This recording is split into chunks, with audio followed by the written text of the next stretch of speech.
Today, we're going to cover zonal marking, player marking, hybrid marking systems.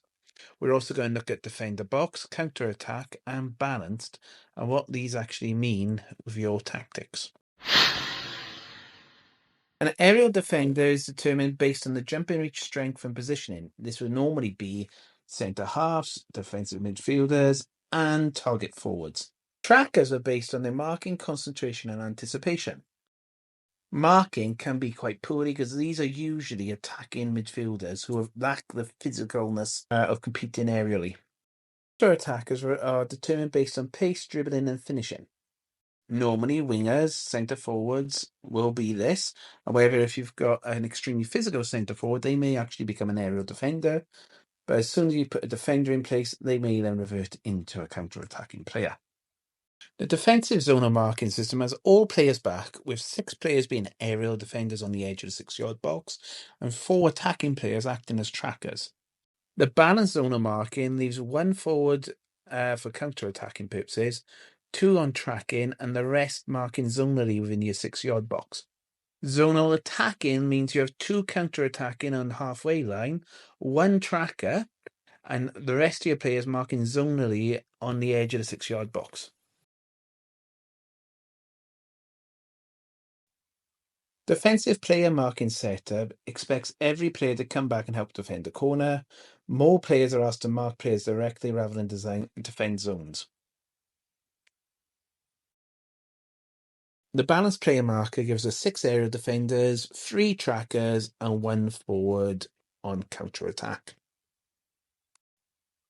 The attacking player marking will involve 2 counter attackers, 2 trackers, and 6 aerial defenders.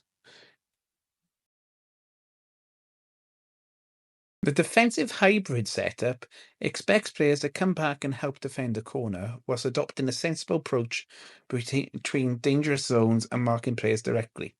This gives us 6 aerial defenders and 4 trackers. The balanced hybrid setup gives us 1 player up front which acts as a counter-attacker, whilst 3 trackers remain in place man marking with the 6 aerial defenders marking the 6-yard box.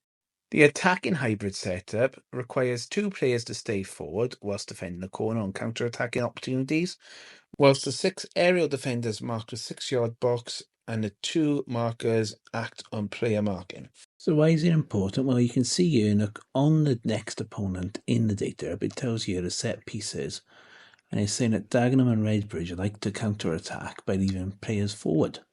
So now you know, based on what this is telling you, you can then try and put this into practice. So first of all, we tried a short corner, and you can see here that they have not got any players further advanced other than the one on the edge of the 18-yard box.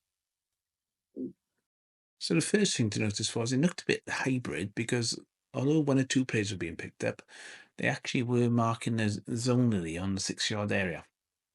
So we've quickly picked that up and we tried to do some short corners just to see what that worked. And then we've reacted by changing it slightly to try and give our players a bit of a run up, because if they're marking zonally, we are aware. So we've tried to give them a bit of a run up by having an outswinger corner. So as you can see, the ball's coming in. At the edge of the 6-yard box, our centre back's got a run up and he scored a goal. We've picked that up because it was hybrid marking on the 6-yard box. So we've tried to do something different.